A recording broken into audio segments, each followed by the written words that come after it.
My brother was handed the hotel I built. He sneered, "You don't deserve it." I nodded and walked away. I'm Sylvia Hunt, 34, and for 12 years I poured everything into Hunt Haven, a boutique hotel in Atlanta. I started as a receptionist balancing check-ins and complaints, then climbed to operations manager, turning a failing motel into a celebrated destination with glowing reviews. My late nights, my strategies, my sacrifices made it shine. But my parents blindsided me, choosing my brother back from LA with just 1 year's work as CEO. His smug words hit like a slap, but I didn't argue.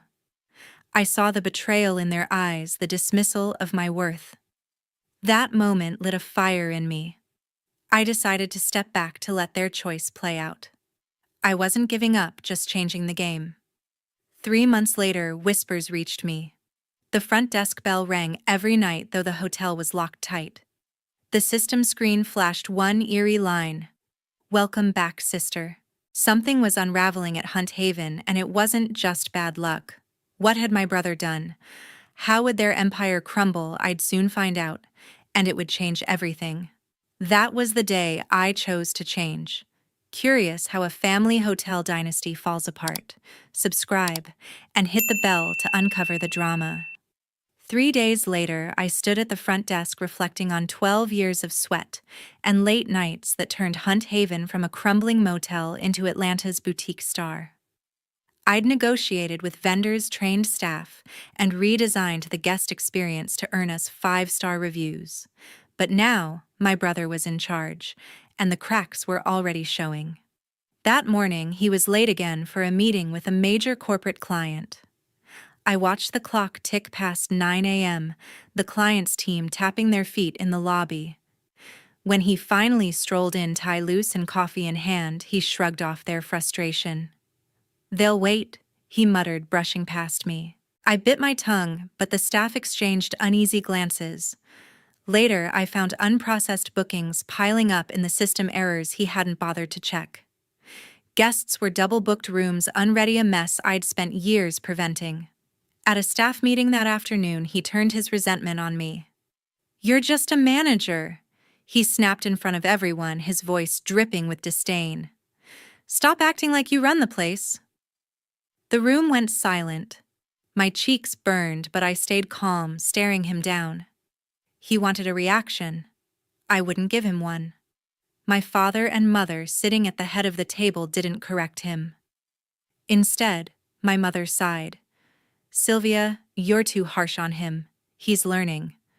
My father nodded, adding, "Give him time to find his way."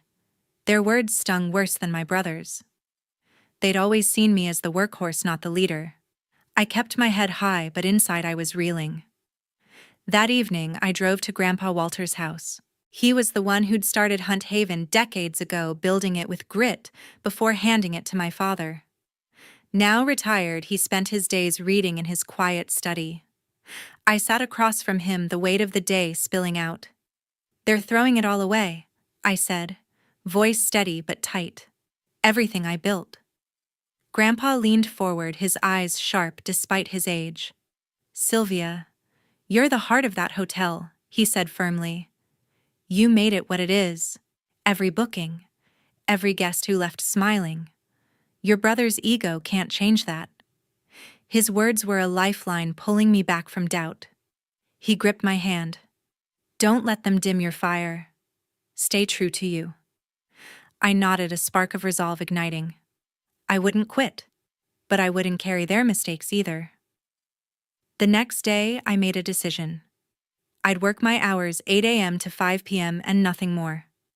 No late-night calls, no fixing my brother's oversights. If they wanted him to lead, he'd have to step up. At the front desk, I overheard staff whispering about his latest blunder, a VIP guest's reservation lost because he hadn't checked the system. I could have stepped in like always, but I didn't. Let him face the consequences, I thought. My parents noticed my shift. "You're being unreasonable," my mother said during a tense lunch. "The hotel needs you." I shook my head. It needs him to do his job. My brother's jabs grew sharper. At a supplier meeting, he cut me off mid-sentence saying Sylvia's too stuck in the details to see the big picture. The supplier raised an eyebrow, but my parents just smiled as if his confidence was enough. Their favoritism was clear. They saw him as the visionary, me as the cog. I swallowed my frustration, focusing on my tasks. But each slight, each excuse they made for him fueled my resolve. I'd show them what happened when I stopped holding everything together. Grandpa's words echoed as I clocked out that evening. I wasn't giving up on Hunt Haven, I was letting my brother prove himself or fail. The hotel's future hung on his choices now, and I could already sense the storm brewing. His carelessness, their blind support, it was a recipe for disaster. I just didn't know how big it would be. A week later, I walked into the hotel at exactly 8 a.m. My new routine was simple: clock in, do my job as operations manager, and leave at 5 p.m. No more late-night fixes, no more covering for my brother's mistakes. The staff noticed the shift. They'd call me after hours about overbooked rooms or supplier issues, but I let the phone ring. That's his responsibility now, I told them firmly. My brother was CEO, he needed to handle it. His first big test came with Redwood Hospitality, a major client planning a national conference at Hunt Haven. The deal was worth $5 million, a lifeline for our bookings. I'd spent months laying the groundwork, securing their trust with detailed proposals, but my brother was now in charge of finalizing it. I handed him the files, clearly labeled, and walked away. He didn't even glance at them. Days later, I heard whispers from staff he hadn't prepared the conference schedule or confirmed room allocations. I could have stepped in, but I didn't. He wanted the title. He'd earn it. The fallout came fast. At a critical meeting with Redwood's executives, my brother showed up empty-handed, fumbling through vague promises. The lead negotiator, a sharp woman named Ms. Harper, called me later. "Sylvia, what's going on?" she asked, voice tight. "We expected your precision, not this." I explained I was no longer handling major deals, my brother was. She sighed, and I knew the contract was slipping away. By week's end, Redwood pulled out, citing unprofessional conduct. $5 million gone. That evening, my father stormed into my office. "How could you let this happen?" he demanded, face red. "You knew how important Redwood was." I stayed calm, leaning back in my chair. "I'm the operations manager, not the CEO," I said. I gave him the files. He chose not to use them. My father's jaw tightened, but he had no answer. Deep down, he knew I was right, but admitting it meant questioning his choice to put my brother in charge. He left without another word. The staff buzzed with tension. Guests complained about mix-ups, wrong rooms, missing amenities, issues I'd once fixed before they escalated. My brother brushed them off, telling everyone to relax. I focused on my tasks, checking inventory, training new hires, keeping the day-to-day running.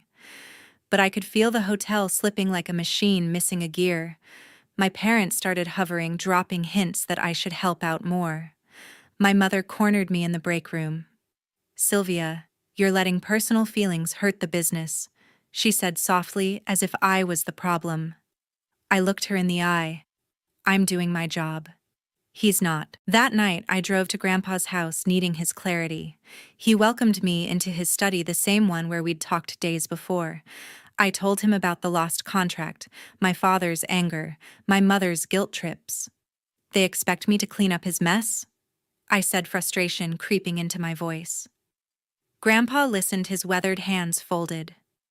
"Sylvia," he said, "you built Hunt Haven's reputation with your work ethic, your smarts. That's your value, not theirs to take." He leaned closer, voice steady.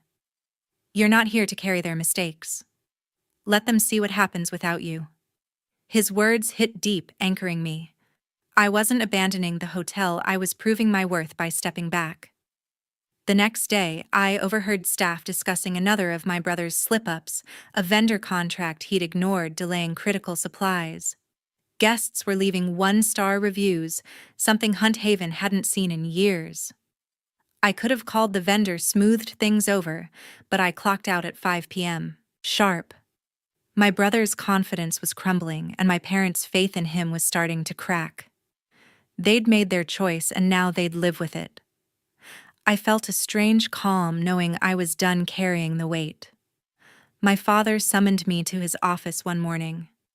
The room felt cramped, papers strewn across his desk, my mother standing rigid beside him.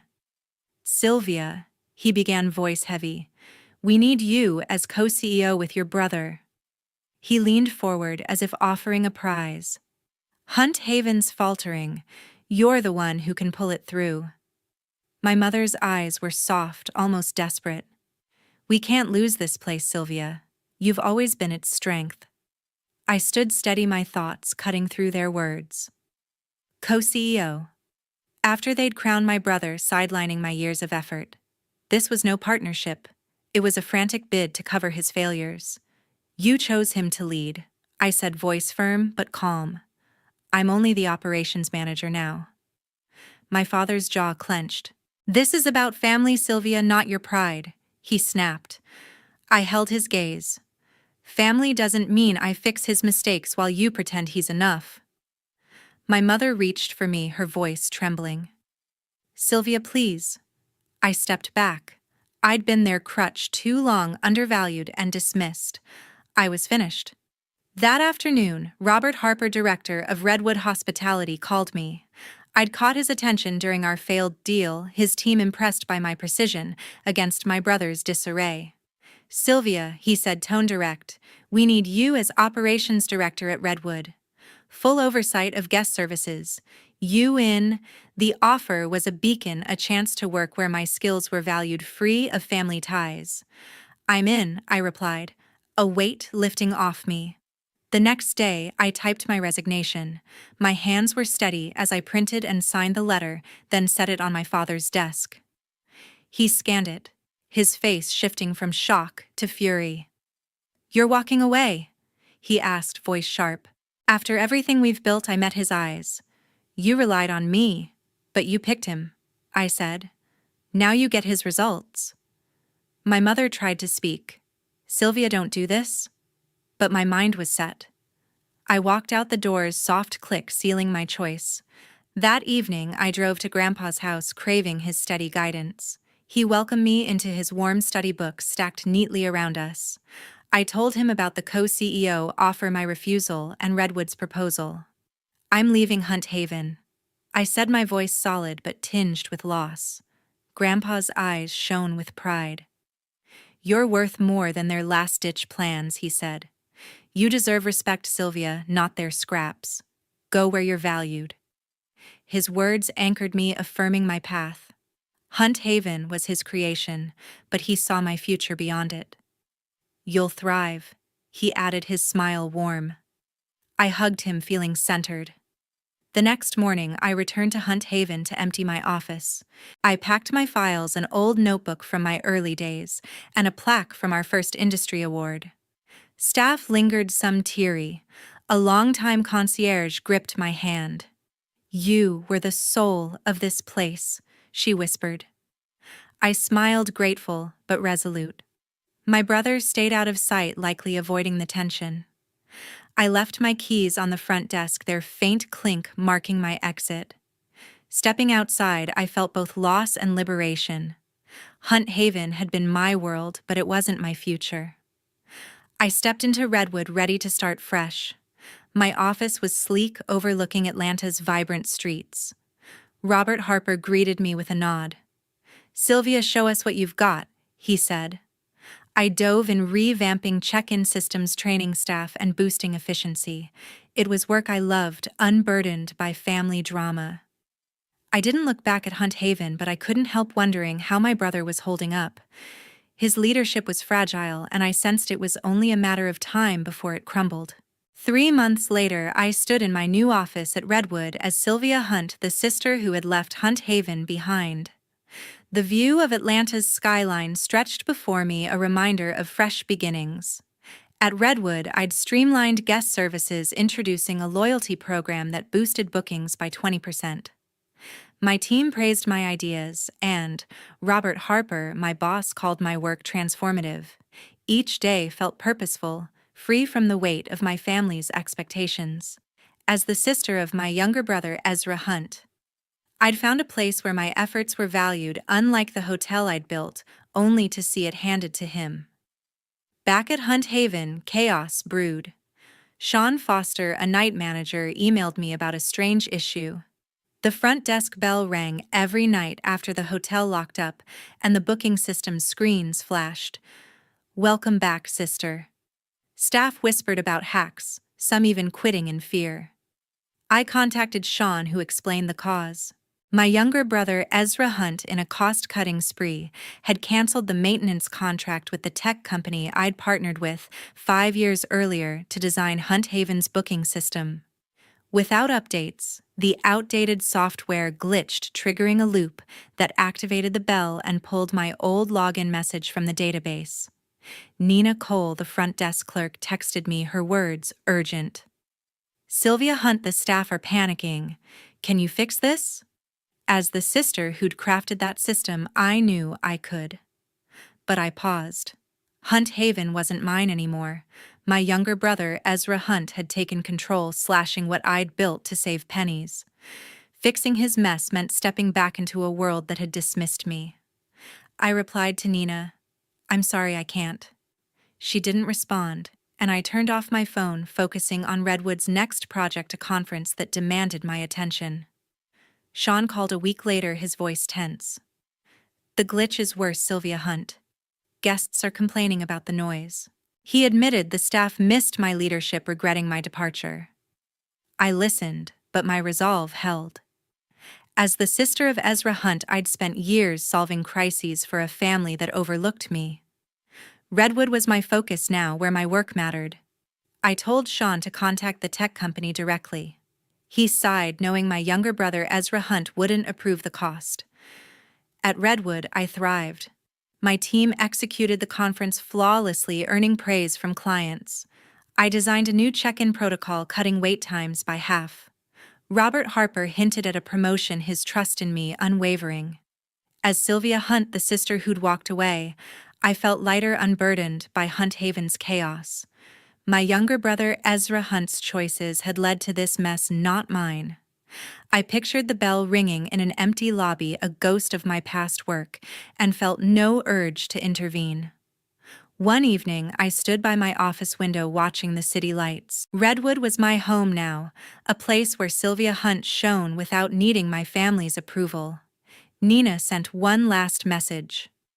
"The staff wish you were here." I read it, then archived it. Hunt Haven's troubles were my younger brother Ezra Hunt's, to face, not mine. As the sister who'd built it, I'd given enough. Nina's call came one evening, her voice shaky as she reached out to me. Sylvia Hunt, the sister who had built Hunt Haven. "Sylvia Hunt, the hotel's on the brink of collapse," she said. Sitting in my Redwood office, the Atlanta skyline shimmering outside, I listened as Nina, the front desk clerk who'd worked with me for years, revealed a crushing truth.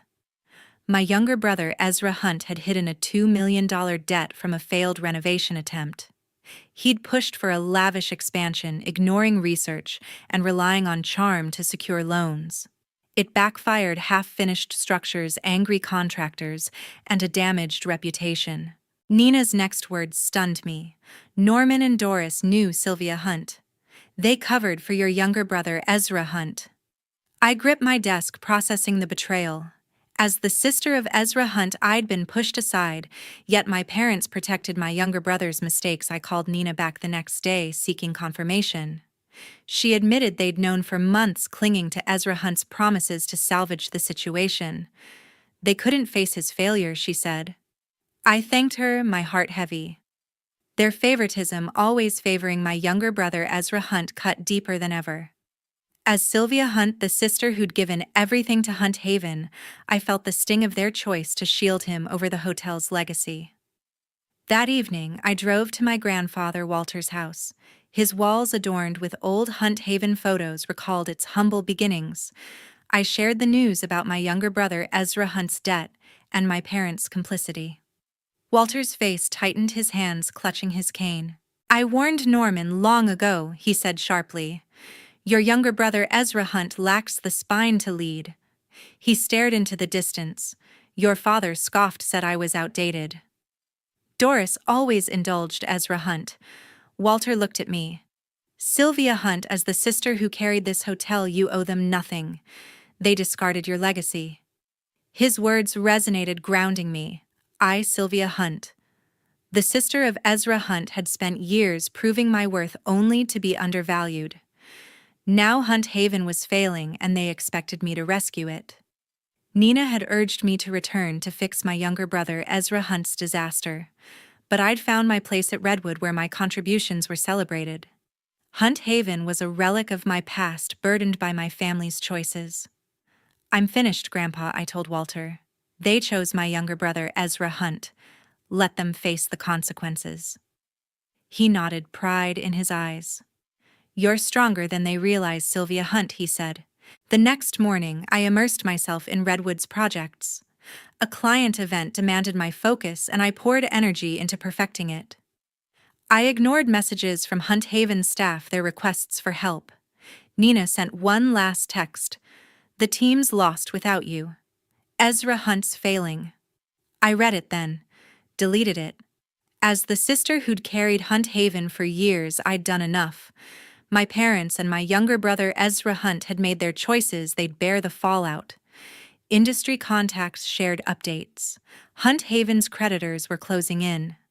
My younger brother Ezra Hunt's negotiations collapsed, his overconfidence alienating them.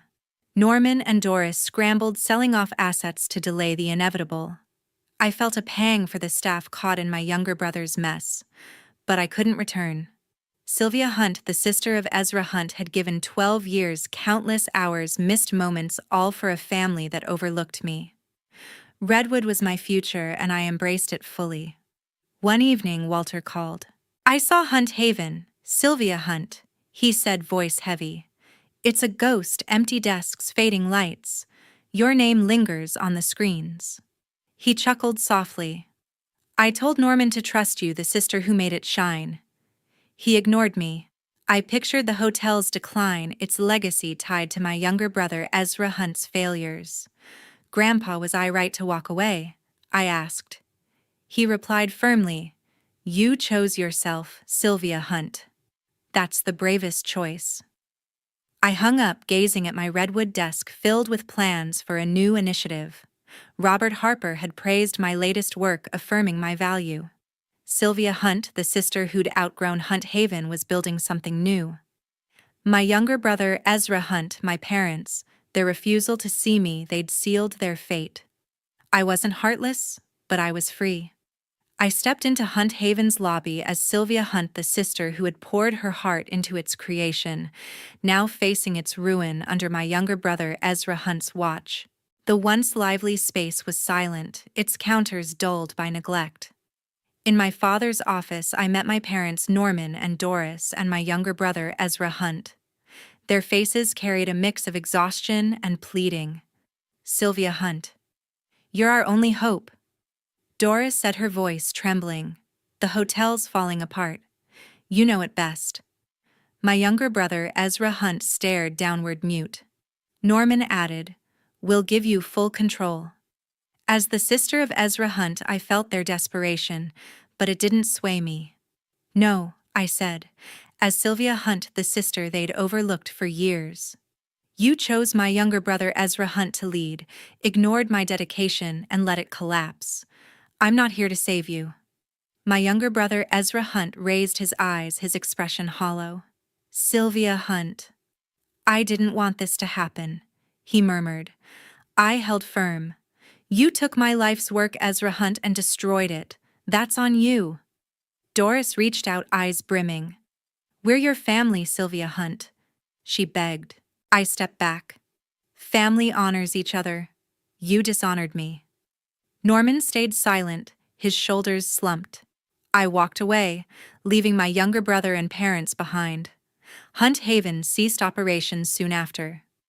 The bank seized what remained, and the hotel Sylvia Hunt, the sister of Ezra Hunt, had built, faded into memory. My younger brother Ezra Hunt's reputation crumbled. No hospitality firm in Atlanta would consider him.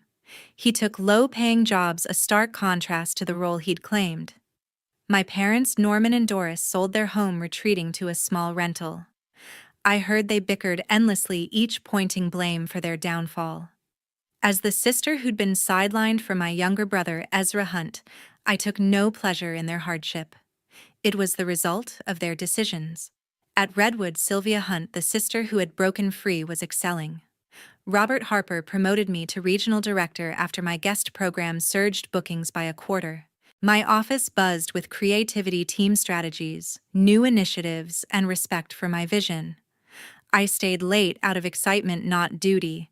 I'd settled into a riverside condo, my own sanctuary. Weekends meant strolls by the water or quiet hours with a novel, unbound by my family's expectations. As Sylvia Hunt, the sister of Ezra Hunt, I lived for myself, not the legacy I'd once carried. I visited my grandfather Walter one quiet afternoon. His home, warm with the aroma of aged books, felt like a haven. "Sylvia Hunt, you've carved your own path," he said, his pride evident.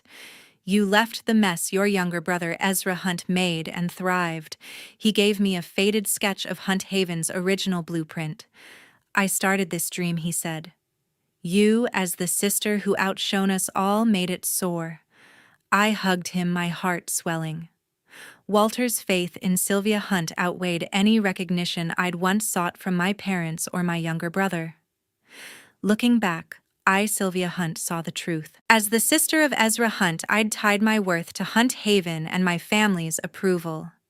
12 years of relentless effort, late nights, constant solutions were handed to my younger brother Ezra Hunt, who let it all fall. Leaving felt like losing a piece of myself, but it freed me. Redwood became my proving ground, where Sylvia Hunt's talents were celebrated. The lesson was clear: your worth doesn't depend on others' recognition. It's rooted in knowing your strength and shaping your own life. One evening, standing in my condo with the river glowing below, I felt whole. Hunt Haven was gone, but Sylvia Hunt, the sister who rose above her younger brother Ezra Hunt's failures, stood strong. Walter's words lingered. "You're stronger than they'll ever know." He was right. I wasn't just the sister who built a hotel. I was Sylvia Hunt, the architect of my own destiny.